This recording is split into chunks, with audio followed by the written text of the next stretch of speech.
Hello everyone students, बच्चों, आज फिर आपका बहुत बहुत स्वागत है एग्रीकल्चर पढ़ाई ऑनलाइन क्लासेस के अंदर। और आज हम पढ़ेंगे न्यूट्रिशनल वैल्यू का पार्ट 2। पहले वाले पार्ट में हमने कार्बोहाइड्रेट, फैट और प्रोटीन को डिस्कस किया था और काफी डिटेल में डिस्कस किया था। आपका बायोकेमिस्ट्री वाला पार्ट भी कंप्लीट हो जाएगा उसी के अंदर। और आज हम सेकेंड पार्ट की बात करें तो सेकेंड पार्ट के अंदर हम क्या डिस्कस करेंगे? आज हम डिस्कस करेंगे यहाँ पे न्यूट्रिशनल वैल्यू में हमारे जो नेक्स्ट तीन और जो यहाँ पे है वैल्यूज, वो क्या है? पहला है विटामिन, ठीक है, विटामिन को डिस्कस करेंगे। सेकेंड हम डिस्कस करेंगे इसके बाद मिनरल को, इसके बाद मिनरल्स को डिस्कस करेंगे। देन इसके बाद हम लास्ट में डिस्कस करेंगे किसको? फाइबर। ये तीन और जो है मेजर न्यूट्रिटिव वैल्यू है जो फ्रूट्स और वेजिटेबल के अंदर पाई जाती है, जहां से क्वेश्चन बनेगा। और इनमें भी सबसे महत्वपूर्ण जो है वो क्या है? वो है हमारा विटामिन। विटामिन से ही मोस्टली क्वेश्चंस पूछे जाते हैं। तो विटामिन की बात करें तो यहाँ पे जो विटामिन वर्ड है, ये जो विटामिन वर्ड है, ये वर्ड किसके द्वारा दिया गया है? ये वर्ड दिया गया है फंक ने। याद रखना, साइंटिस्ट का नाम क्या है? फंक के द्वारा ये वर्ड दिया गया है। कब दिया गया है तो ये भी लिख लेना, कब दिया गया है? 1911 में, 1911 के अंदर ये फंक ने विटामिन शब्द दिया है, ठीक है। अब जो विटामिन जो है वो दो प्रकार के होते हैं। विटामिन जो पाए जाते हैं ये दो प्रकार के होते हैं। कौन कौन से? एक होता है वाटर सोल्यूबल, ठीक है। दो प्रकार के विटामिन होते हैं, एक होते हैं वाटर सोल्यूबल और एक होते हैं फैट सोल्यूबल। एक वाटर सोल्यूबल होते हैं और एक होते हैं फैट सोल्यूबल। याद रखना कौन से? एक है वाटर सोल्यूबल और एक है फैट सोल्यूबल। दो तरह के विटामिन यहाँ पे होते हैं। अब मैं आप छोटा सा एग्जांपल लेता हूं। मान लो आपके पास एक क्या है? कांच का ग्लास है, ठीक है। ये ग्लास किसका है? कांच का। कांच का आपके पास ये ग्लास है। इस ग्लास के अंदर क्या बना हुआ है? वाटर भरा हुआ है, पानी इसके अंदर भरा हुआ है, ठीक है। अब इस ग्लास के अंदर आप क्या डालते हो? मान लो हमने क्या डाला यहाँ पे? कीड़ा, इंसेक्ट हिंदी में बोलते हैं हम, इंग्लिश में इंसेक्ट बोलते हैं, हिंदी में मैंने लिखा कीड़ा। कीड़ा को मैंने ऐसे लिखा, ये क्या है? कीड़ा। इंसेक्ट को हिंदी में क्या बोलते हैं? कीड़ा। मैंने इस कीड़े को यहाँ पे पानी के अंदर डाला। कांच के गिलास में आपने पानी भरा, याद रखना, कांच के गिलास में आपने पानी भरा, उस पानी में आपने एक कीड़ा डाला, एक इंसेक्ट डाला, जिसको हिंदी में कीड़ा कहते हैं। आप डालोगे तो वो कीड़ा आपको दिखाई देगा। दिखाई देगा मतलब कि वो पानी के अंदर घुलनशील नहीं है, वो पानी के अंदर नहीं घुलेगा। जो कीड़ा आपने पानी के अंदर डाला वो पानी के अंदर नहीं घुलेगा, आपको दिखाई दे रहा है। मतलब जो कीड़ा होता है वो पानी के अंदर घुलनशील नहीं होता है। तो हम ये यहां से क्या समझा? हमने ये समझा कि जो कीड़ा होता है वो वाटर सोल्यूबल नहीं होता है, तो कीड़ा क्या होगा? फैट सोल्यूबल होगा। तो जो कीड़ा है इससे हमारे कौन कौन से विटामिन बने? देखो, विटामिन के, विटामिन ई, विटामिन डी और विटामिन ए। ये जो है ये क्या होते हैं? ये फैट सोल्यूबल होते हैं, ठीक है। ये कौन से होते हैं? ये फैट सोल्यूबल विटामिन हो गए। समझ में आ गया? याद रखने का तरीका क्या है? ग्लास में पानी लिया, उसके अंदर कीड़े को डाला, तो कीड़ा पानी में नहीं घुलता है, वो हमें दिखाई देता है। ट्रांसपेरेंट ग्लास में अगर देखेंगे तो कीड़ा पानी के अंदर नहीं घुलता है। तो ये विटामिन के, विटामिन ई, विटामिन डी और विटामिन ए, कीड़ा जो है ये फैट सोल्यूबल हो गए। अब बचे कौन से हमारे? बचे कौन से? विटामिन बी और सी। तो विटामिन बी कॉम्प्लेक्स पूरा आ जाएगा और ये सी, ये दोनों जो है विटामिन बी और सी, ये क्या होते हैं? ये वाटर सोल्यूबल होते हैं। अब सीधी सी बात है, यहाँ पे एक चीज याद रखना, क्या कि जो विटामिन वाटर सोल्यूबल होते हैं वो जल्दी नष्ट हो जाते हैं। याद रखना, जो वाटर सोल्यूबल होते हैं, पानी के अंदर घुल जाते हैं, वो जल्दी नष्ट भी हो जाते हैं, जल्दी डिस्ट्रॉय भी हो जाते हैं, हमारी बॉडी के अंदर स्टोर नहीं हो पाते हैं। तो याद रखना, विटामिन बी और सी जो होते हैं ये बॉडी में स्टोर नहीं होते, ठीक है। याद रखना, नॉट स्टोर्ड इन बॉडी, ये बॉडी में स्टोर नहीं होते हैं। कौन से? बी और सी जल्दी डिस्ट्रॉय हो जाते हैं और ये जो है बॉडी में स्टोर होते हैं, ठीक है। ये बॉडी के अंदर स्टोर हो जाते हैं। क्लियर है? क्योंकि ये फैट सोल्यूबल है। फैट हमारी, ये जो हमारी चमड़ी, हमने पहले भी बात की थी, फैट के बारे में पढ़ा था, इसकी नीचे परत होती है वो फैट की बनी हुई होती है। लेकिन बी और सी, विटामिन बी और सी जो होते हैं ये वाटर के अंदर सोल्यूबल होते हैं, इसलिए जल्दी डिस्ट्रॉय हो जाते हैं, जल्दी नष्ट हो जाते हैं, इसलिए ये हमारी बॉडी में स्टोर नहीं हो पाते हैं। यहां तक आई थिंक आप सबको समझ में आ रहा होगा। क्लियर है? यहां तक सबको क्लियर है? तो विटामिन बी और सी जो होता है वो हमारी बॉडी के अंदर स्टोर नहीं होते, और विटामिन जो कीड़ा होता है जिसको हम के, ई, डी और ए बोलते हैं वो बॉडी के अंदर स्टोर हो जाता है। तो ये बेसिक इंफॉर्मेशन थी। अब आगे हम बात करेंगे पूरे विटामिन की। तो विटामिन में सबसे पहले हम कौन सा विटामिन डिस्कस करेंगे? सबसे पहले हम यहाँ पे विटामिन डिस्कस करेंगे, वो कौन सा है? वो है विटामिन ए। विटामिन ए को हम डिस्कस करने वाले हैं। किसको? विटामिन ए को हम सबसे पहले यहाँ पे डिस्कस करेंगे। विटामिन ए के बारे में क्या चीज जानती है? तो विटामिन ए जो कौन सा ऐसा एलिमेंट है विटामिन ए को बनाने में सबसे ज्यादा रिस्पॉन्सिबल होता है? क्वेश्चन में पूछा जाएगा कि निम्न में से कौन सा एलिमेंट है जो विटामिन ए के लिए रिस्पॉन्सिबल है, तो वो होता है कॉपर। कॉपर जो होता है वो विटामिन ए के लिए रिस्पॉन्सिबल होता है। ये कॉपर से आगे और इसमें पिगमेंट बनते हैं और यहां बनता है फिर क्या? कैरोटीनॉइड। कैरोटीनॉइड्स बनता है और कैरोटीनॉइड से क्या बनता है? कैरोटीनॉइड से बनता है रेटिनॉल। रेटिनॉल बनता है। तो ये जो कैरोटीनॉइड है, क्लियर है, ये जो हमारा कैरोटीनॉइड है ये क्या कहलाता है? क्योंकि ये रेटिनॉल बना, रेटिनॉल से पहले क्या बना? कैरोटीनॉइड। तो इसको हम बोलते हैं प्रिकर्सर। क्या कहा जाता है इसको? प्रिकर्सर कहा जाता है। किसका? विटामिन ए का। विटामिन ए का प्रिकर्सर किसको बोलते हैं? कैरोटीनॉइड को। कैरोटीनॉइड्स बोलो, या इसी को हम क्या बोल देते हैं? इसी को हम बोल देते हैं कैरोटीन। इसी को हम क्या बोल देते हैं? कैरोटीन बोल देते हैं। याद रखना, इसी को हम क्या बोल देते हैं? इसी को हम क्या बोल देते हैं? इसी को हम कैरोटीन बोल देते हैं। इसी को हम क्या बोल देते हैं? कैरोटीन बोल देते हैं। तो ये क्या होता है? प्रिकर्सर होता है विटामिन ए का या रेटिनॉल का। तो विटामिन ए को हम कैरोटीन भी बोलते हैं, रेटिनॉल भी बोलते हैं। तो ये जो कैरोटीन होता है, ये कैरोटीन होता है, ये जो होता है ये कलर वाला होता है। कलर वाला मतलब कि ये येलो कलर, येलो, गोल्डन और ऑरेंज कलर का होता है। ठीक है, येलो कलर का होता है, गोल्डन कलर का या ऑरेंज कलर का। तो ऐसे जितने भी फ्रूट और वेजिटेबल है जो येलो गोल्डन कलर या ऑरेंज कलर नारंगी कलर के होते हैं, उसके लिए जो पिगमेंट रिस्पॉन्सिबल होता है वो कैरोटीन होता है। हम सभी जन जानते हैं कि जो गाजर का पीलापन किसकी वजह से होता है? कैरोटीन की वजह से होता है। तो जितने भी yellow colour, golden yellow colour या ऑरेंज कलर के फ्रूट्स एंड वेजिटेबल होते हैं वो किसकी वजह से होते हैं? तो कैरोटीन की वजह से होते हैं। तो हम यहां लिख सकते हैं कि यहाँ पे ये किसकी वजह से होता है? फ्रूट्स एंड जो भी वेजिटेबल है, कौन सी? कलर वाली। ठीक है, जो भी कलर वाली फ्रूट्स एंड वेजिटेबल जो भी कलर वाली है, मैं यहाँ पे लिख देता हूं विटामिन ए। ठीक है, विटामिन ए हम डिस्कस कर रहे हैं फिलहाल। ठीक, तो कॉपर से क्या बनता है? कैरोटीनॉइड, और कैरोटीनॉइड से रेटिनॉल बनता है। रेटिनॉल हमारा विटामिन ए होता है, मतलब विटामिन ए से पहले बनने वाला। विटामिन ए से पहले क्या बनता है? विटामिन ए से पहले बनता है कैरोटीनॉइड। इसी के लिए इसको क्या बोला जाता है? विटामिन ए का प्रिकर्सर बोला जाता है। क्वेश्चन पूछा जाता है कि निम्न में से कौन सा जो विटामिन ए का प्रिकर्सर है? तो कैरोटीन होता है, कैरोटीनॉइड होता है जो प्रिकर्सर होता है। कैरोटीन, इसी को हम विटामिन ए भी बोल देते हैं क्योंकि प्रिकर्सर है जस्ट पहले वाला जो है ये एलिमेंट है। अब ये जो होता है कलर वाला होता है, मतलब yellow, golden colour, orange colour का होता है। तो जितने भी फ्रूट्स होते हैं जो येलो कलर के, गोल्डन येलो कलर के, जो नारंगी कलर के होते हैं वो कैरोटीन पिगमेंट की वजह से होते हैं। रेटिनॉल जो होता है, ये जो रेटिनॉल है ये होता है कलरलेस। ये क्या होता है? ये कलरलेस होता है, इसमें कलर नहीं होता है। किसके अंदर? रेटिनॉल के अंदर। जब ये कलरलेस नहीं होता है तो ये किसके अंदर पाया जाता है? तो कलरलेस नहीं होता है तो ये होता है लीफी वेजिटेबल में। जो लीफी वेजिटेबल होती है उनमें पाया जाता है। लीफी वेजिटेबल में क्या पाया जाता है? रेटिनॉल पाया जाता है। क्यों? क्योंकि वो कलरलेस होता है। तो लीफी वेजिटेबल के अंदर कौन सा विटामिन ए पाया जाता है? तो रेटिनॉल। और जो येलो, गोल्डन कलर या जैसे फ्रूट जो येलो कलर के, गोल्डन येलो कलर के या जो ऑरेंज कलर के होते हैं उनमें कौन सा विटामिन ए पाया जाता है? तो कैरोटीन पाया जाता है। क्लियर है? ये बेसिक चीज आपने समझी।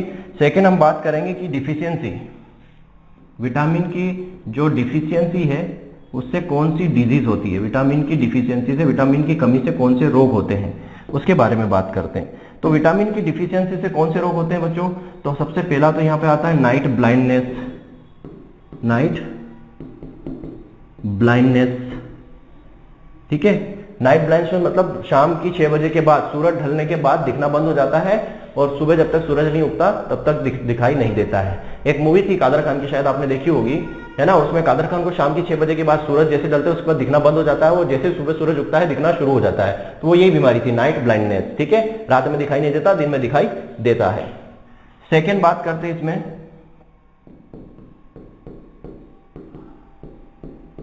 ज़ेरोफ्थेल्मिया। ज़ेरोफ्थेल्मिया ये जो होती है ये चाइल्ड, बच्चों के अंदर होती है, ठीक है, बच्चों के अंदर होती है। ये जो हमारी आंखें होती है ना, आंखों के हमारे पास ये क्या है, पलके हम ऐसे झुकाते हैं, इसको है ना लपलपाते हैं। तो यहाँ पर आपने देखा हमारी आंखों के अंदर मॉइस्चर होता है, इसलिए हम इजीली आंखों को लपलपा लेते हैं। लेकिन जब हमारी आंखें ड्राई होती है ना, ठीक है। जब ड्राई हो जाती है हमारी आंखें, तो हमारी आंखें ये इजीली हम पलके नहीं चिपका पाते, हमारी आंखें चिपकना शुरू हो जाती है। तो वो ये भी बीमारी जेरोफ्थेल्मिया जो है बच्चों के अंदर होती है। एक होता है हाइपर केराटोसिस, ठीक है, हाइपर केराटोसिस। हाइपर केराटोसिस में क्या होता है, हाइपर केराटोसिस ये एडल्ट के अंदर होती है, याद रखना ये एडल्ट के अंदर होती है। हाइपर केराटोसिस के अंदर क्या होता है, जो आंखें होती है हमारी, जैसे आप मेरी आंख देख रहे हो, मेरे आंख के अंदर आपको लाल कलर का कुछ भी नहीं दिखाई देगा। तो ऐसे कुछ लोग होते हैं मतलब जिनके अंदर एक हाइपर केराटोसिस की बीमारी टाइप होती है, विटामिन ए की डिफिशियंसी से जो आंखें होती हैं, आंखों के अंदर लाल कलर के आपको पैचेस दिखाई दे देंगे, धारियां दिखाई देने लगती है लाल कलर की। आप देखो, आप कभी कभी देखा होगा आपने, ऐसे अनजान व्यक्ति को देख लेते हो जिसकी आंखें एकदम बिल्कुल लाल दिखाई देती है, देख के डर जाते हैं अपन कि कितना खतरनाक दिख रहा है। तो वो जो लाल कलर के पैचेस या जो लाल कलर की धारियां दिखाई देती है, वो हाइपर केराटोसिस की वजह से दिखाई देती है। तो ये तीन क्या है, ये तीन जो है बीमारियां हैं जो विटामिन ए की डिफिशियंसी से होती है, ठीक है। अब बात करते हैं विटामिन ए किसमें कितना पाया जाता है, ठीक है, विटामिन किसमें कितना ज्यादा पाया जाता है। तो विटामिन ए के बारे में बात करें तो फ्रूट एंड वेजिटेबल, फ्रूट और वेजिटेबल की बात करें, ठीक है, तो कौन सा फ्रूट है जिसमें विटामिन सबसे ज्यादा पाया जाता है, तो वो है हमारा मैंगो। मैंगो के अंदर सबसे ज्यादा विटामिन, लेकिन मैंगो में कौन सा, पका हुआ, क्योंकि पका हुआ मैंगो ही क्या होता है, येलो कलर का होता है, जिसमें कैरोटीन पाया जाता है। आपसे अगर क्वेश्चन इस तरीके से पूछ लिया जाए कि बताओ कच्चे आम में, कच्चा आम जो है, कच्चे आम में क्या कौन सा विटामिन पाया जाता है, आपसे अगर ऐसा पूछ लिया जाए कि जो कच्चा आम है, कच्चे आम में कौन सा विटामिन पाया जाता है, तो आप तो आम सुनते ही सीधे सीधे लगा दोगे विटामिन ए, गलत हो जाएगा। कच्चे आम में विटामिन सी पाया जाता है, ठीक है, क्योंकि खट्टा होता है। तो कच्चे आम में विटामिन ए नहीं पाया जाता। विटामिन ए कब पाया जाता है, जब वो पूरी तरीके से पक जाता है, पीला हो जाता है, पिलपिला जाता है, तब, ठीक है। मैंगो के अंदर कितना, तो लगभग 4800 आयु, आयु का मतलब बताऊंगा क्या होता है, ठीक है।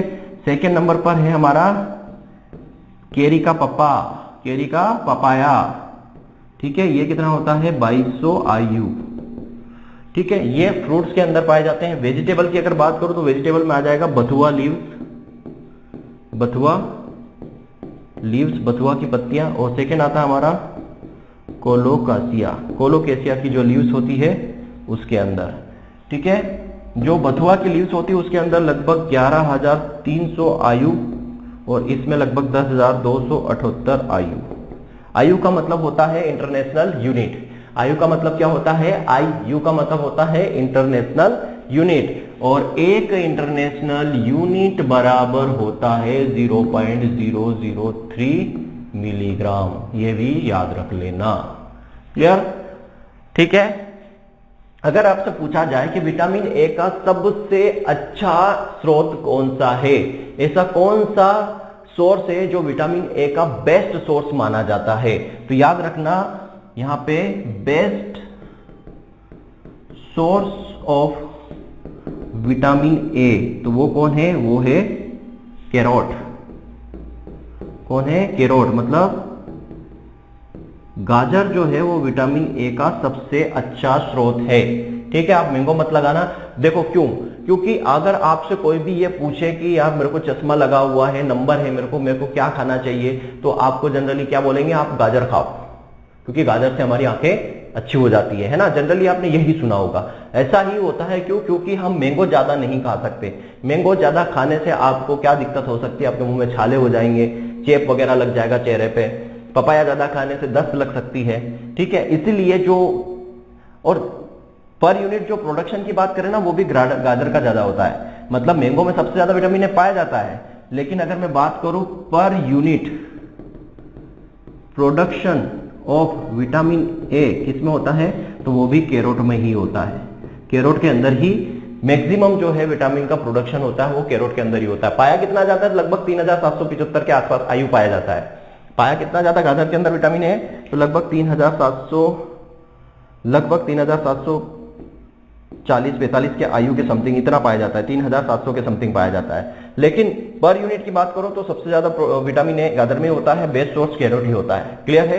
तो विटामिन ए की जो पूरी कहानी है ये हमने यहाँ पे डिस्कस की, क्लियर है। विटामिन ए की जो पूरी कहानी हमने यहाँ पे डिस्कस की। करेंगे विटामिन B1 के बारे में। ठीक है, अब छोटा छोटा है, ज्यादा कुछ है नहीं है। अब हम डिस्कस करेंगे विटामिन बी कॉम्प्लेक्स, मतलब विटामिन B1 के बारे में पहले डिस्कस करेंगे। विटामिन B1 के बारे में पहले डिस्कस करेंगे। विटामिन B1 को क्या कहा जाता है? विटामिन B1 को कहा जाता है केमिकली थायमिन। क्या कहा जाता है केमिकली? इसको थायमिन कहा जाता है। इसकी कमी से कौन सा रोग होता है? इसकी कमी से कौन सा रोग होता है?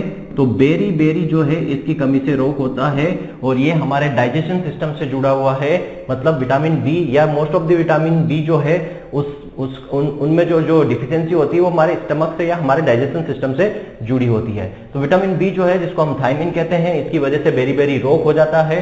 क्लियर है? और अगर इसकी बात करें फ्रूट और वेजिटेबल में कौन सा ज्यादा पाया जाता है, बस यही देखना हमें इसके अंदर। फ्रूट के अंदर कौन पाया जाता है और वेजिटेबल के अंदर कौन पाया जाता है। तो फ्रूट और वेजिटेबल की अगर हम बात करें तो फ्रूट में आप सबसे ज्यादा देखोगे किसको? फ्रूट में ये आपको मिलेगा केसव नट में। ठीक है, सबसे ज्यादा। उसके बाद केसव नट के बाद आता है वालनट। ठीक है, केसव नट के बाद वालनट। और वेजिटेबल में अगर आप देखोगे तो वेजिटेबल में सबसे ज्यादा ये पालक के अंदर मिलेगा आपको। पालक के बाद आपको मिल जाएगा ये पी के अंदर। ठीक है, अगर क्वांटिटी याद रखना हो तो क्वांटिटी में बता दूं, केसोनट की क्वांटिटी लगभग 630 मिलीग्राम। ठीक है, वालनट की है 450 मिलीग्राम, पालक की है 0.26 मिलीग्राम और पी की है 0.25 मिलीग्राम। क्वांटिटी अगर आप याद रखना चाहो तो क्वांटिटी भी यहाँ पे मैंने लिख दी है। तो विटामिन बी के अंदर आपको इतना ही पढ़ना है। ठीक है, विटामिन बी के बाद हम विटामिन B2 की बात करते हैं। विटामिन B2, विटामिन B2 को क्या कहा जाता है बच्चों? विटामिन B2 को क्या कहा जाता है केमिकली? राइबोफ्लेविन। क्या कहा जाता है? राइबोफ्लेविन इसको कहा जाता है। इसकी कमी से कौन कौन से रोग होते हैं बच्चों? इसकी कमी से, इसकी डिफिशियंसी से कौन सा रोग होता है? इसकी कमी से, इसकी डिफिशियंसी से कौन सा रोग होता है? विटामिन B2 से। तो याद रखना, इससे क्या होता है? स्किन जो है वो ड्राई हो जाती है, क्रैक्स आ जाते हैं। कहां पर? Cracks on lip. हमारे जो होठ हैं, हमारे होठों पर क्रैक्स आ जाते हैं। अब आप सोच रहे होंगे कि सर ठंडी के समय में हमारी बॉडी के अंदर विटामिन B2 की कमी हो जाती है क्या, इसलिए हमारे होठ फट जाते हैं, हमारे मुंह फट जाता है? नहीं, वो तो एक सर्दी की वजह से फटता है। ठीक है, सर्दी की वजह से फट रहा है, इसका मतलब ये नहीं कि उसमें विटामिन B2 की कमी है। विटामिन अगर B2 की कमी होगी तो पूरे साल आपके होठ फटे हुए रहेंगे, पूरे साल आपके मुंह के जो कॉर्नर्स हैं वो फटे हुए मिलेंगे। तो ये नहीं सोचना है कि सर सर्दी में विटामिन B2 की कमी हो जाती है, नहीं। जब आप पूरे साल अगर आपके जो होठ है वो फटे हुए हैं, आपकी स्किन ड्राई रह रही है, मतलब आपके बॉडी में विटामिन B2 की कमी है। सर्दी से उसका कोई लेना देना नहीं है। अब इसमें हमें कौन सा फ्रूट और वेजिटेबल हमें खाना चाहिए? ठीक है, इसकी बेस्ट सोर्स क्या है विटामिन B2 के लिए? विटामिन B2 के लिए जो बेस्ट सोर्स क्या है? तो यहां पे अगर आप फ्रूट्स की बात करोगे तो बिल है। बिल पत्र कितना? लगभग 1190 मिलीग्राम पर 100 ग्राम की मात्रा है। बिल के बाद होता है पपाया। पपाया में लगभग 250 मिलीग्राम के आसपास होता है। ठीक है, तो दो ही याद रखना है मोस्टली आपको, क्योंकि पहले नंबर वाला ऑप्शन में नहीं दिया, तो पपाया को हमें फर्स्ट नंबर पर मानकर चलना पड़ेगा। फिर वेजिटेबल में बात करें तो वेजिटेबल में पहले नंबर पे तो पालक ही है। ठीक है, वेजिटेबल में पहले नंबर पर आपको क्या मिलेगा? पालक, और सेकेंड नंबर पर मिलेगा आपको चिलीज। पालक, और इसकी क्वांटिटीज भी बता देता हूं। पालक की क्वांटिटीज आपको मिल जाएगी 0.56 मिलीग्राम और चिलीज की क्वांटिटी 0.39 मिलीग्राम। ठीक है, ये क्वांटिटीज भी आपको बता रहा हूं। तो विटामिन B2 में इतना ही। ठीक है, अब हम बात करते हैं विटामिन B3 की। किसकी बात कर रहे हैं? विटामिन B3 की। अब देखो विटामिन B3 को क्या कहा जाता है? विटामिन B3 को कहा जाता है निकोटिनिक एसिड। निकोटिनिक एसिड इसको कहा जाता है, किसको? विटामिन B3 को। और निकोटिनिक एसिड की वजह से कौन सी डिजीज होती है? इसकी डिफिशियंसी से कौन सा रोग होता है? तो पेलेग्रा। पेलेग्रा डिजीज इससे होती है, याद रखना। आप सोच, अब इसमें एक चीज और बता दूं कि जो पेलेग्रा डिजीज है वो विटामिन 5 की वजह से भी होती है। याद रखना, विटामिन 5 की वजह से भी पेलेग्रा डिजीज होती है, लेकिन यहां पर निकोटीन जो नियासिन होता है उसकी वजह से मोस्टली पेलेग्रा डिजीज होती है। और इसकी कमी को पूरा करने के लिए हमें कौन से फ्रूट्स, मतलब बेस्ट सोर्स क्या है फ्रूट्स में, और बेस्ट सोर्स क्या है वेजिटेबल के अंदर, तो फ्रूट्स के अंदर बेड सोर्स होता है लीची। लीची जो है बेड सोर्स से लगभग 122 मिलीग्राम तक ये पाई जाती है, ठीक है, 122 मिलीग्राम तक पाई जाती है लीची। लीची के अलावा आप देख सकते हो लीची जो है फर्स्ट नंबर पर है। और वेजिटेबल में आप जाओगे तो एमरैंथस की लीव्स, लगभग पालक, इसमें भी पालक ही है पहले नंबर पर, पालक इसमें 3.3 मिलीग्राम। और सेकेंड नंबर पर है एमरैंथस, सेकेंड नंबर पर आपको मिलेगा एमरैंथस की लीव्स 1.0 मिलीग्राम, ठीक है। मोस्टली आपको मिलेगा विटामिन B3 के लिए लीची आपको लेना है, लीची का आपको सेवन करना है, क्लियर है। तो विटामिन B3 के अंदर इतना ही। और मैं आपको बता दूं अब आएगा विटामिन 5, विटामिन 6, विटामिन 7 और विटामिन 9। इनके अंदर कुछ ऐसा सोर्स नहीं दिया गया है कि किस फ्रूट में विटामिन ए ज्यादा होता है, विटामिन सी ज्यादा होता है, विटामिन 7 ज्यादा होता है, विटामिन 9 ज्यादा होता है। तो बट यहाँ पे हमें पढ़ना रहता है, तो मैं बेसिक जानकारी बता देता हूँ कि विटामिन इसको 5 को क्या कहते हैं, इसको कहा जाता है पेंटोथेनिक एसिड, पेंटोथेनिक एसिड कहा जाता है। और इसकी कमी से जो डिजीज होती है वो होती है बर्निंग फिट। क्या होता है? Burning fit. बर्निंग फिट मतलब जो हमारे पाँव है ना, ये टॉयज है, टॉयज हमारे मतलब हमारे पाँव का जो ये तलवा है ये जलने लगता है, जलन करता है, यहाँ पे जलन होती है। बहुत सारे लोग हैं अक्सर जिनको चलने समय भी जलन होती है, जब सोते हैं सोते समय भी वहां पर जलन फील होती है। तो इसका रीजन क्या होता है? विटामिन 5 की डिफिशियंसी, ठीक है। विटामिन विटामिन 6 की बात करें, B6 की, ठीक है, विटामिन B6 की बात करें तो इसको बोलते हैं पायरिडोक्सिन, पायरिडोक्सिन कहा जाता है। और इसकी कमी से क्या होता है? इसकी कमी से होता है lake of energy, lake of energy. हमारी बॉडी में एनर्जी बिल्कुल कम हो जाती है, हमारा ब्रेन जो है वो काम करना स्लो हो जाता है, हमारी आलसी प्रवृत्ति आ जाती है, मतलब हम आलसी हो जाते हैं। अगर मान लो विटामिन B6 की कमी है तो हमारे अंदर आलसीपन आ जाएगा, हमारी एनर्जी बिल्कुल कम हो जाएगी, हमारा ब्रेन का जो फंक्शन है वो डिक्रीज हो जाएगा, ठीक है। हमारे जो ब्रेन का जो फंक्शन है, ब्रेन फंक्शन है वो क्या हो जाएगा? डिक्रीज हो जाएगा, ब्रेन फंक्शन भी काम करना कम कर देगा। इसके बाद बात करते हैं विटामिन B7 की। विटामिन B7 को क्या कहते हैं?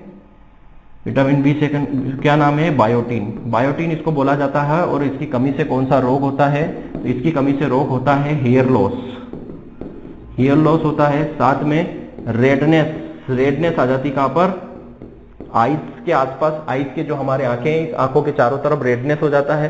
रेडनेस के अलावा हमारे जो नाक है, नोइस में यहाँ पे रेड पेजेस आ जाते हैं और चेहरे पर रेड पेजेस आ जाते हैं। तो आइस पर, नोइस पर और माउथ पर क्या आ जाता है? रेडनेस आ जाता है। हमारा चेहरा लाल लाल पेचेस आपको चेहरे पे दिखेंगे, आपके नोइस पे मतलब नाक पे दिखेंगे, और आंख के चारों ओर रेड रेड पेचेस दिखाई देते हैं। किसकी कमी से? विटामिन B7 से। विटामिन B9 जो होता है इसको हम क्या कहते हैं? इसको हम बोलते हैं फोलिक एसिड।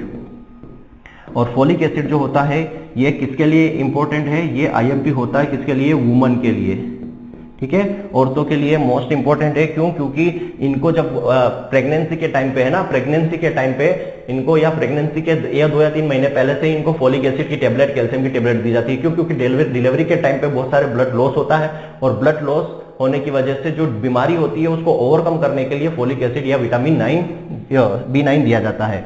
तो इससे जो ये क्या काम करता है फोलिक एसिड? ये क्या करता है? आरबीसी का फॉर्मेशन करता है। ये क्या करता है? Formation of RBC. आरबीसी का फॉर्मेशन मतलब वही ब्लड बनाने का काम करता है, ठीक है, आरबीसी का फॉर्मेशन करता है। तो इसकी डिफिशियंसी से कौन सा रोग होगा? इसकी डिफिशियंसी से होता है एनीमिया, एनीमिया होता है। एनीमिया मतलब वही जब प्रेगनेंसी के टाइम में ब्लड का जो लॉस होगा, ब्लड के लॉस होने की वजह से, अगर मान लो विटामिन B9 भी कमी हो गई, विटामिन B9 की कमी होगी तो आरबीसी बनना बंद हो जाएगा, और जब आरबीसी नहीं बनेगा तो ब्लड की कमी होगी, और ब्लड की कमी होने से एनीमिया डिजीज हो जाएगी। ये है B9। और B9 जो है मोस्टली, अगर इसका सोर्स बात करूं, सोर्स की अगर बात करूं तो लीफी वेजिटेबल, लीफी वेजिटेबल जो है इसका सबसे अच्छा सोर्स होता है, क्लियर है। तो ये विटामिन B9 तक की कहानी अपनी कंप्लीट होती है। नेक्स्ट हम बात करेंगे आप विटामिन B12, किसकी? विटामिन B12 की। विटामिन B12 के बारे में क्या है? विटामिन B12 को क्या कहा जाता है? साइनोकोबालेमिन, ठीक है, साइनोकोबालेमिन कहा जाता है। मतलब इसको बनाने में जो मेन सोर्स है, विटामिन B12 को बनाने में जो सहायक होता है वो होता है कोबाल्ट। ठीक है, कोबाल्ट से बनता है, और कोबाल्ट क्या है, एक तरीके का मेटल है, इसलिए इसको क्या बोला जाता है, मेटालिक विटामिन बी कहा जाता है। किसको, विटामिन B12 को। कोबाल्ट क्या है, मेटल है, इसलिए इसको मेटालिक विटामिन बी कहा जाता है। ठीक है, ये क्या काम करता है, ये क्या काम करता है, ये भी क्या करता है, फॉर्मेशन करता है। फॉर्मेशन करता है किसका, आरबीसी का। जहां जहां आपको आरबीसी मिल जाए ना, मतलब समझ लेना वहां से कौन सी डिजीज होगी, तो एनीमिया डिजीज होगी। अब ये आरबीसी का फॉर्मेशन कर रहा है, अगर मान लो इसकी कमी हो गई, विटामिन B12 की कमी हो गई, डिफिशियंसी हो गई, तो रोग कौन सा होगा, एनीमिया डिजीज होगी। क्यों, क्योंकि इसकी कमी हुई तो आरबीसी की कमी हो जाएगी, आरबीसी की कमी मतलब ब्लड की कमी, ब्लड की कमी मतलब क्या होगा, एनीमिया डिजीज होगी। आपको पता है आरबीसी का जीवन काल कितना होता है, 120 दिन का होता है। लाइफ साइकिल जो होती है आरबीसी की कितनी होती है, 120 दिन की होती है। ठीक है, 120 दिन में आरबीसी खत्म। हमारी बॉडी में आरबीसी बनती रहती है, खत्म होती रहती है, बनती रहती है, खत्म होती रहती है। क्लियर है। चलो, ये विटामिन B12 के बारे में हो गया। विटामिन B12 हो गया, मतलब बी वाली कहानी खत्म। अब आते हैं विटामिन सी पर। अब आ गए हम विटामिन सी पर। विटामिन सी को क्या कहा जाता है बच्चों, विटामिन सी को कहा जाता है केमिकली एस्कॉर्बिक एसिड। क्या कहा जाता है, एस्कॉर्बिक एसिड कहा जाता है। क्लियर है। सिट्रिक एसिड जो है ना, सिट्रस के अंदर पाया जाता है, वैसे इसको एस्कॉर्बिक एसिड कहा जाता है।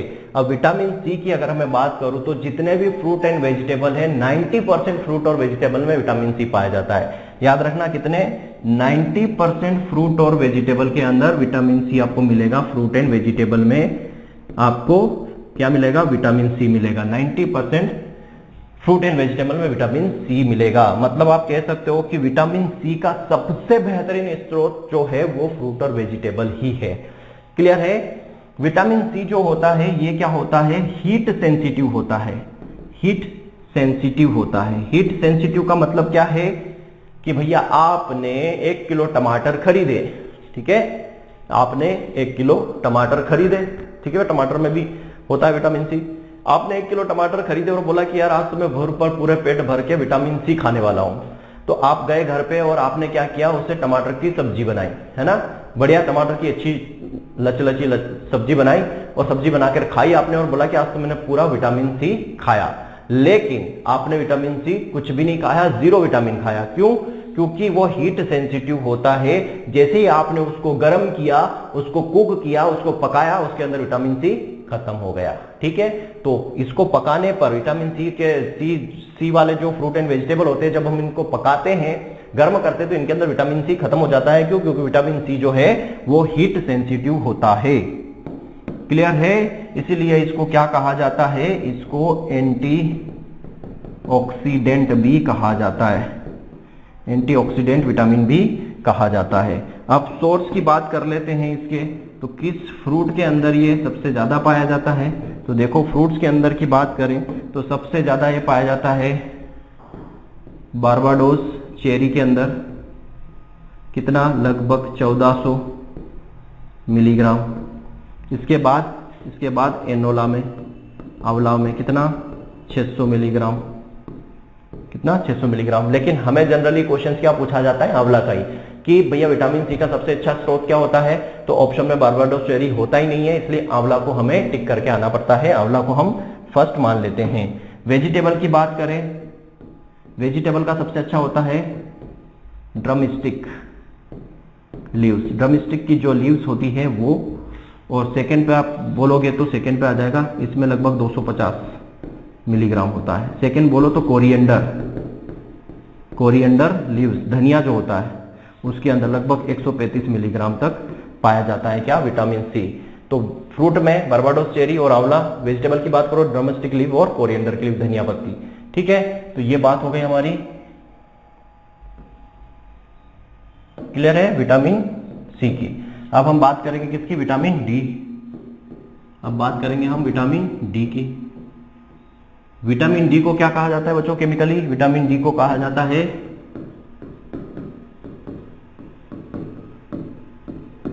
कैलोकैल्सिफेरॉल। क्या कहा जाता है, कैलोकैल्सिफेरॉल इसको कहा जाता है। केमिकली क्या कहा जाता है, कैलोकैल्सिफेरॉल कहा जाता है। और ये जो है इसका जो बेस्ट सोर्स होता है, हमारी बॉडी के अंदर विटामिन डी सिंथेसाइज होता है तो किसके द्वारा, सनलाइट की वजह से, याद रखना सनलाइट जो है इसका बेस्ट सोर्स होता है, इसके अलावा और कोई सोर्स नहीं है। बाहर धूप में बैठो सुबह शाम तो आपको विटामिन डी मिलेगा।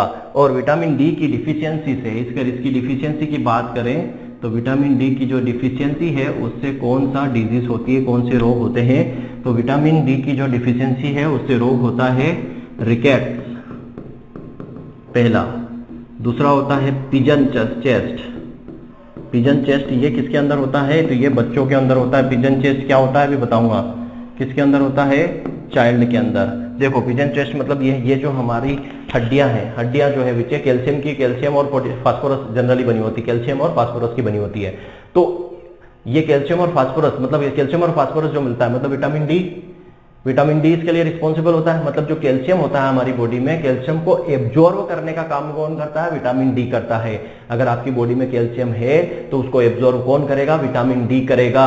अगर आपकी बॉडी में विटामिन डी की कमी है और आपकी बॉडी में कैल्शियम की भी कमी है और आप कैल्शियम के लिए दूध पी रहे हैं, आप कुछ भी खा रहे हैं, लीची खा रहे हैं, करौंदा खा रहे हैं, कुछ भी खा रहे हैं, तब भी आपकी कैल्शियम की पूर्ति नहीं होगी। क्यों नहीं होगी? क्योंकि विटामिन डी जो है वो कैल्शियम की डिफिशियंसी को लीड करता है। अगर आपकी कैल्शियम की डिफिशियंसी है और विटामिन डी की भी डिफिशियंसी है तो पहले आपको विटामिन डी की डिफिशियंसी को पूरा करना पड़ेगा, उसके बाद आप कैल्शियम की डिफिशियंसी को पूरा कर सकते हो। अगर विटामिन डी की कमी है और आप कैल्शियम खाए जा रहे हो तो कुछ नहीं होने वाला है। क्यों? क्योंकि विटामिन डी जो है वो क्या करता है? ऑब्जर्व करने का काम करता है कैल्शियम को। अब मैं बात कर रहा था यहाँ पे पिजन चेस्ट की, तो हमारा जो ये हड्डी है, ठीक है, ये ढांचा है, यहाँ पे इस तरफ हड्डियां निकली हुई रहती है, ठीक है, इस तरह की, यहाँ बता देता हूँ, है ना, ये इस तरह की हमारी हड्डियां होती हैं बॉडी में, ठीक है, इस तरह की हड्डियां होती हैं। तो यहाँ पे वाली जो बीच वाली एक हड्डी होती है ना, यहाँ वो बीच में उठ के निकल आती है ना, इस तरीके से बाहर उठ जाती है, यहाँ से उठी हो जाती है, यहाँ से बाहर आ जाती है, बाहर आ जाती है ना। तो ये तो होगा पंख, मतलब बाहर आ जाती है, मतलब इस तरीके से आप बोल सकते हो ये चोंच बन जाती है, चोंच बन जाती है। तो ये तो हो गए पंख और ये बाहर निकल जाती है तो एकदम पिजन की तरह दिखाई देता है। किसी तरह? पिजन की तरह, इसलिए इसको पिजन चेस्ट कहते हैं। समझ में आ गया? इसलिए इसको पिजन चेस्ट कहते हैं। बच्चों में जनरली पाया जाता है। तीसरा है ऑस्टोमेलासिया। ऑस्टोमेलासिया ये एडल्ट के अंदर होती है, ठीक है। तो ये 3 डिजीज विटामिन डी की कमी से होती है। हालांकि ये रिकेट्स या आपके ये सब किसकी वजह से? कैल्शियम की कमी से ही होती है। लेकिन विटामिन डी जो होता है, ये विटामिन डी जो होता है ये कैल्शियम को एब्जॉर्ब करता है। क्या करता है? एब्जॉर्ब करने का काम करता है कौन? विटामिन डी ही। विटामिन डी ही कैल्शियम को एब्जॉर्ब करने का काम करता है। अगर आपकी बॉडी में विटामिन डी की डिफिशियंसी हो गई तो कैल्शियम आप कितना भी खा लो कुछ नहीं होने वाला है। तो कैल्शियम की कमी से भी यही डिजीज होती है और विटामिन डी की कमी से भी यही डिजीज होती है। एक चीज समझ लेना, मतलब जो विटामिन डी है ये क्या करता है? लीड करता है कैल्शियम डिफिशियंसी को। कैल्शियम की डिफिशियंसी को लीड करने का काम करता है विटामिन डी। क्लियर है? इतनी आपकी कहानी कंप्लीट होती है यहाँ पर विटामिन डी से। अब हम बात करेंगे यहाँ पे नेक्स्ट विटामिन के की,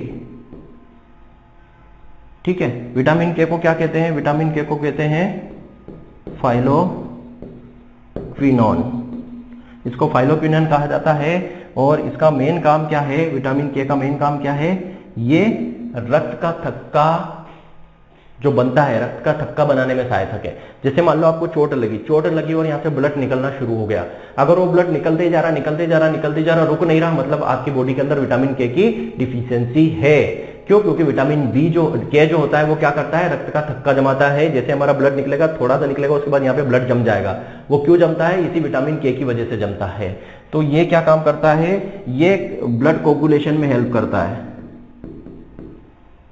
कोगुलेशन मतलब वही थक्का जमाने में। तो और इसीलिए इसको क्या बोलते हैं? एंटी मोरेजिक विटामिन इसको कहते हैं। डिफिशियंसी क्या है? अगर इसकी डिफिशियंसी हो जाती है तो क्या हो जाता है? फॉल्टी ब्लड कोगुलेशन होता है। ऐसा हम बोल सकते हैं, फॉल्टी कोगुलेशन ऑफ ब्लड, मतलब रक्त का थक्का नहीं जमता है, रक्त का थक्का नहीं जमता है, खून बहता ही रहता है, ठीक है। ये विटामिन के हो गया। अब हम बात करेंगे विटामिन ई की। लास्ट है हमारा विटामिन ये, विटामिन ई। विटामिन ई का क्या नाम है साइंटिफिकली या केमिकली? इसको क्या कहते हैं हम? टोकोफेरॉल। क्या कहा जाता है इसको? टोकोफेरॉल कहा जाता है। विटामिन ई को टेकोफेरॉल कहा जाता है।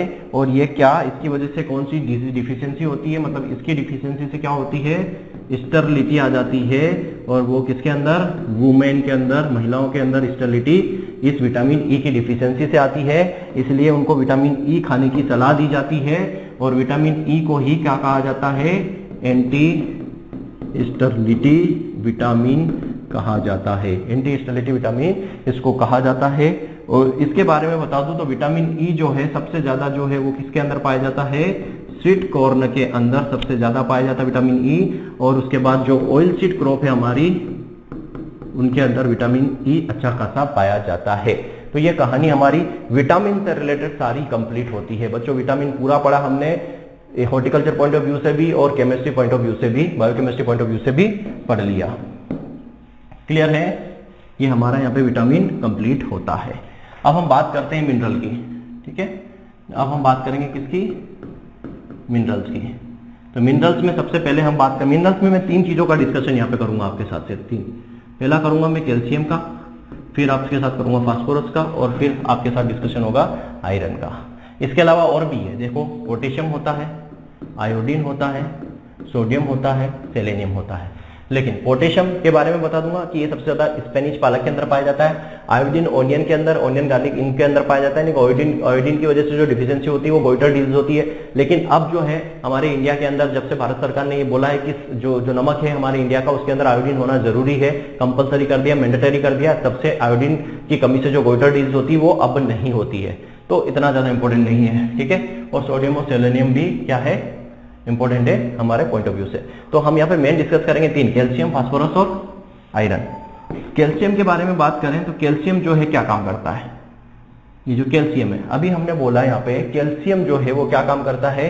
तो कैल्शियम जो है हमारी हड्डियों को मजबूती प्रदान करने का काम करता है, हमारे बोन को जो है वो स्ट्रॉन्ग देता है, हमारे शरीर को काफी स्ट्रॉन्ग बनाने का काम करता है, हड्डियों को मजबूत करने का काम करता है। क्लियर है, कौन, कैल्शियम, ठीक है। अब इसकी कमी से डिफिशियंसी कौन कौन सी होती है, तो इसकी कमी से वही रिकेट्स होती है, वही पिजन चेस्ट होता है, और ऑस्टियोपोरोसिस, सॉरी कौन सी होती है, ऑस्टियोपोरोसिस। तीसरी कौन सी है, ऑस्टियोपोरोसिस। ये 3 डिजीज जो होती है कैल्शियम की डिफिशियंसी की वजह से होती है। अब कैल्शियम का रिच सोर्स की बात करें, कैल्शियम जो है, कैल्शियम का जो रिच सोर्स है, फ्रूट की बात करें तो फ्रूट किसमें सबसे ज्यादा पाया जाता है, तो लीची के अंदर, लीची के अंदर सबसे ज्यादा। उसके बाद आप ले लो करुंदा, लीची के बाद करुंदा में कैल्शियम सबसे ज्यादा पाया जाता है। वेजिटेबल की आप बात करो तो वेजिटेबल में आप कहां चले जाओगे, कैल्शियम की बात होगी तो वेजिटेबल में सबसे ज्यादा किस वेजिटेबल में पाया जाता है, तो अगेती के अंदर। किसके अंदर, अगेती ले लो, या जो करी लीव्स होती है, करी लीव्स मतलब जो हम मीठा नीम बोलते हैं ना, कड़ी वाला, जिससे हम कड़ी बनाते हैं, खाटू जिसको बोलते हैं, खाटा, तो अगेती और करी लीव्स में वेजिटेबल में सबसे ज्यादा कैल्शियम पाया जाता है। तो कैल्शियम के अंदर इतना ही पढ़ना, कैल्शियम जो होता है हमारी हड्डियों को मजबूती प्रदान करने का काम करता है, और कैल्शियम को एब्जॉर्ब कौन करता है, विटामिन डी एब्जॉर्ब करता है। अगर कैल्शियम की डिफिशियंसी हो गई तो इसके लिए सोर्स क्या है, सबसे अच्छा तो मिल्क होता है, दूध पी लीजिए आप, और बाकी फ्रूट में लीची है, वेजिटेबल में अगेती है। फास्फोरस की बात करते हैं। फास्फोरस जो क्या काम करता है हमारी बॉडी में, ये जो है मेटाबॉलिक एक्टिविटी में हेल्प करता है। किसमें, मेटाबॉलिक, जो बॉडी की जो मेटाबॉलिक एक्टिविटी है उसमें हेल्प करता है। कौन, फास्फोरस। क्या हेल्प करता है, ये एनर्जी ट्रांसफर का काम करता है, ठीक है, और एनर्जी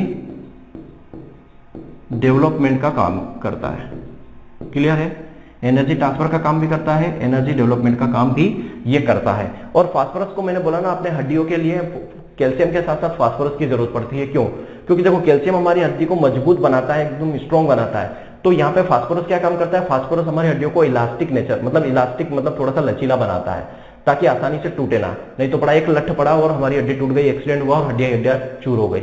हड्डियां टूटती है ऐसी बात नहीं है, एक्सीडेंट होता है तो हमारी हड्डियां टुकड़े हो जाते हैं, चूर भी हो जाती है, वो भयानक एक्सीडेंट होता है। बट नॉर्मल केसेस में जो हड्डियां आसानी से टूटती नहीं है, क्यों, क्योंकि उसमें थोड़ा सा इलास्टिक नेचर आ जाता है। किसकी वजह से, फास्फोरस की वजह से, ठीक है।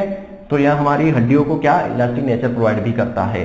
तो किसके अंदर क्या पाया जाता है उसको थोड़ा सा देख लो, किस फ्रूट के अंदर सबसे ज्यादा होता है और किस वेजिटेबल के अंदर ये सबसे ज्यादा होता है। तो फ्रूट्स की बात करें किस फूड के अंदर आपको सबसे ज्यादा मिलेगा ये, तो ये मिलता है आपको सबसे ज्यादा आलमंड के अंदर। और वेजिटेबल की बात करो तो वेजिटेबल में आ जाएगा एमरैंथस की लीव्स के अंदर। ठीक है, इतना याद रख लेना, आलमंड और एमरैंथस के अंदर ये पाया जाता है। ठीक है, अब बात करते हैं आयरन की। आयरन जो है ये मोस्ट इंपॉर्टेंट कंपोनेंट होता है किसका, आरबीसी का। ये आरबीसी का जो है मोस्ट इंपॉर्टेंट कंपोनेंट होता है। मतलब ये क्या करता है, हमारी बॉडी के अंदर जो ब्लड होता है इस ब्लड को हार्ट तक ले जाता है, हार्ट में प्यूरिफाई होता है, वापस पूरी बॉडी के अंदर ले जाने का काम करता है। मतलब ये आरबीसी के लिए मोस्ट इंपॉर्टेंट कंपोनेंट है। दूसरा, आयरन जो है वो O2 कैरियर का काम करता है। O2 कैरियर का मतलब क्या हो गया कि हमारी बॉडी के अंदर जो ऑक्सीजन है वो ऑक्सीजन पूरी बॉडी के अंदर कैसे फैलती है, तो ये जो आयरन है ना, यही हमारी बॉडी के अंदर जो ब्लड के अंदर ऑक्सीजन है वो पूरी बॉडी के अंदर ऊपर से नीचे तक पूरी बॉडी के अंदर जो है ऑक्सीजन कौन ले जाता है, तो ये आयरन ही ले जाता है। क्लियर है, और प्लांट के अंदर भी ये ले जाता है। तो किसके अंदर क्या पाया जाता है थोड़ा सा देख लेते हैं। आयरन की बात करें फ्रूट्स में और वेजिटेबल में, तो फ्रूट्स में बात करें तो सबसे ज्यादा आयरन किसमें मिलेगा हमें, ड्राई करोंदा में। ड्राई करोंदा में सबसे ज्यादा होता है, और सेकंड नंबर पे डेट में। ठीक है, फर्स्ट में ड्राई, दूसरा है डेट में, खजूर के अंदर। वेजिटेबल की बात करो तो वेजिटेबल में तो एमरैंथस ही है। एमरैंथस की जो लीव्स होती है उसमें सबसे ज्यादा आयरन हमें मिलता है। पोटेशियम की मैंने बोला था, तो पोटेशियम आप देख सकते हो ये मिलता है स्पेनिच में। स्पेनिच में सबसे ज्यादा होता है। ठीक है, स्पेनिच के अंदर से ज्यादा, दूसरे नंबर पर एमरैंथस है। तो ये हमने बात की किसकी, मिनरल्स की। मिनरल्स के अलावा अब हम बात करेंगे लास्ट में फाइबर। लास्ट में क्या बचा हमारा, फाइबर। तो देखो फाइबर क्या काम करता है हमारी बॉडी के लिए, तो फाइबर जो है मोस्टली हमारे लिए प्ले रोल प्ले करता है। हमारे हम जो खाना खाते हैं ना, ठूस ठूस के पूरा पेट भर के खाना खा लेते हैं, तो उसको पचाने में जो डाइजेशन होता है, डाइजेशन में मोस्ट इंपोर्टेंट रोल प्ले करता है फाइबर। तो हमारे खाने में फाइबर होना बहुत जरूरी है, क्योंकि फाइबर क्या काम करता है, ये हमारे खाने को पचाने में, डाइजेस्ट करने में हेल्प करता है। दूसरी चीज, हमारे खाने के साथ जब हम फ्रूट या वेजिटेबल कुछ भी खाते हैं, सब्जी खाते हैं, आजकल बहुत केमिकल का छिड़काव होता है, तो उसके अंदर टॉक्सिन होता है, जहरीला पदार्थ जो भी होता है हमारे खाने के अंदर, उसको एब्जॉर्ब करने का काम कौन करता है, फाइबर करता है। तो याद रखना ये क्या काम करता है, ये एक तो हमारे डाइजेशन में हेल्प करता है, डाइजेशन में हेल्प करता है। दूसरा, जो टॉक्सिन होता है उसको एब्जॉर्ब करने का काम करता है। ठीक है, ये मोस्ट इंपोर्टेंट काम है। किसके अंदर कितना पाया जाता है ये थोड़ा सा देख लो। तो देखो फ्रूट्स की अगर मैं बात करूं तो फ्रूट्स में सबसे ज्यादा ये पाया जाता है फिग के अंदर, कितना, 7 ग्राम पर 100 ग्राम। उसके बाद ये पाया जाता है गुआवा में 6.9 ग्राम। ठीक है, गुआवा के अंदर 6.9 ग्राम पाया जाता है। वेजिटेबल की अगर बात करो तो वेजिटेबल में ये पाया जाता है पोटैटो के अंदर, कितना, 2.2 ग्राम पर 100 ग्राम। क्लियर है, तो जितना भी इंपॉर्टेंट चीजें थी हमारी न्यूट्रिशनल वैल्यू के अंदर, सारा सब कुछ हमने डिस्कस कर लिया। कार्बोहाइड्रेट, प्रोटीन, फैट, विटामिन सारे डिस्कस कर लिए, मिनरल्स डिस्कस कर लिए, फाइबर डिस्कस कर लिया। तो ये हमारा कंप्लीट होता है। आई थिंक मुझे लगता है कोई भी क्वेश्चन बाहर नहीं जाएगा। तो आज के लेक्चर में इतना ही। थैंक यू दोस्तों, जय हिंद, जय भारत।